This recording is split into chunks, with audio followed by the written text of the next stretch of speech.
नमस्कार, मी अश्विनी पुरी आणि तुम्ही पाहताय DS न्यूज 24। बॉलिवूड अभिनेता अजय देवगण आज त्र्यंबकेश्वरमध्ये दाखल झाले आणि त्र्यंबक राजाच्या चरणी लीन झाले। तब्बल 20 वर्षांनंतर अजय देवगण यांनी त्र्यंबकेश्वर मंदिरात दर्शन घेतलं। विशेष म्हणजे यावेळी ते आपल्या मुलासोबत आलेले होते।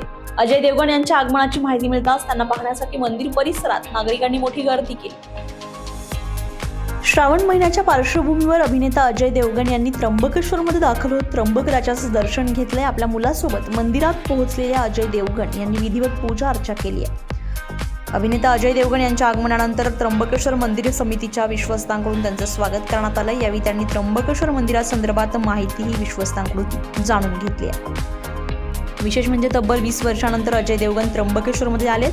त्यांच्या आगमनाची माहिती मिळताच मंदिर परिसरामध्ये नागरिकांची मोठी गर्दी झाली। आपल्या लाडक्या अभिनेत्याची एक झलक पाहण्यासाठी नागरिक उत्सुक असल्याचं पाहायला मिळालंय। श्रावण महिन्यात त्र्यंबक राजाचं दर्शन घेत अजय देवगण यांनी पूजा अर्चा केली आणि त्र्यंबकेश्वरच्या धार्मिक वातावरणाचा अनुभव घेतलाय।